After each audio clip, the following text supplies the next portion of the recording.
OK, takže mám nové videjko, kde sa budem snažiť teda vysvetliť opäť to, čo sa mi nepodarilo, lebo som to nepochopila predtým.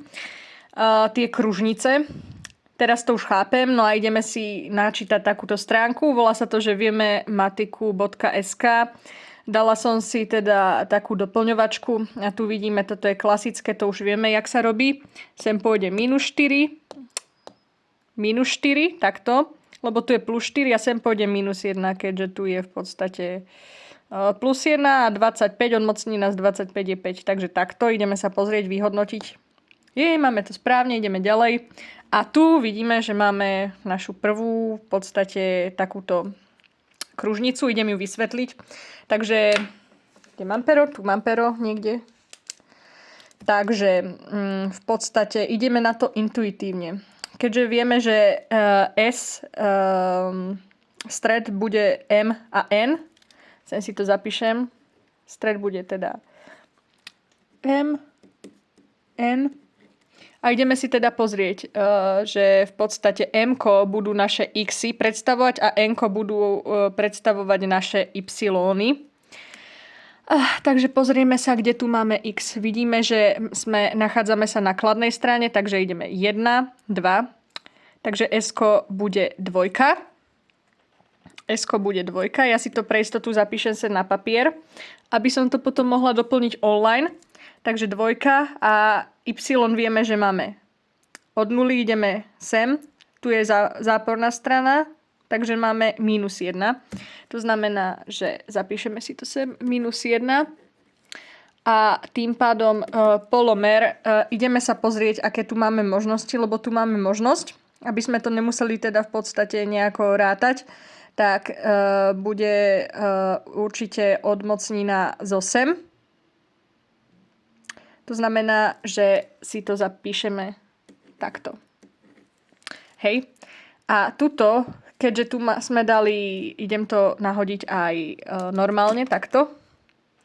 Takže S-ko sme dali, že 2. Prvé, druhé sme dali, že -1, N-ko, tuto. A R-ko sme dali, že z 8. Tým pádom toto už bude ľahké, že bude 8. Tým pádom, že tu je kladné, tak tu pôjde záporné. Vždycky je to buď kladné alebo záporné. Takže takto sa to robí, guys. Konečne som na to prišla. Teraz idem vyhodnotiť. Vyhodnoť.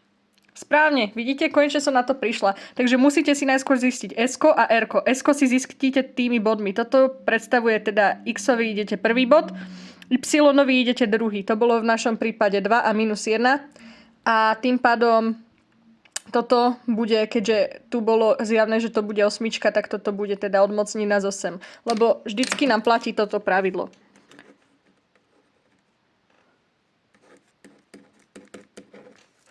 Toto, keď sa dá, že sa umocní, toto sa nám proste ako keby anuluje a máme. Takže ideme na ďalšiu. Ideme si pozrieť ďalšiu.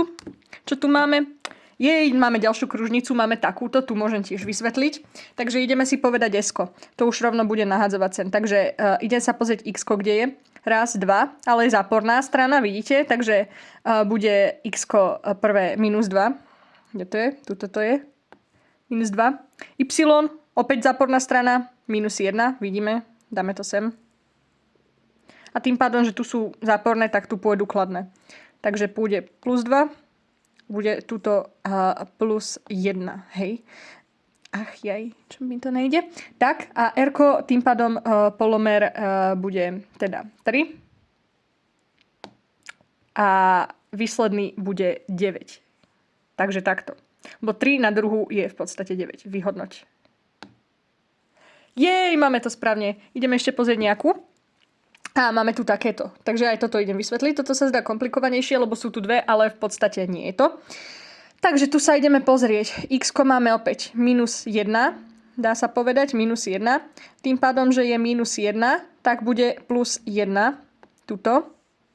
Nedali nám sa možno si zapísať S-ko, ale to nevadí, lebo S-ko si povieme, že je -1. Tým pádom, keďže je -1, tuto, tak sem musí ísť do zatvorky +1. A toto vyzerá, že to bude 4. A hneď vysvetlím, prečo to bude asi 4. Lebo musíme sem dosadiť také niečo, čo bude mocnina už hotová. A jediné, čo ma napadlo, že tu je už hotová mocnina spomedzi týchto, bola 4, lebo 2 na druhú je 4. Takže tak.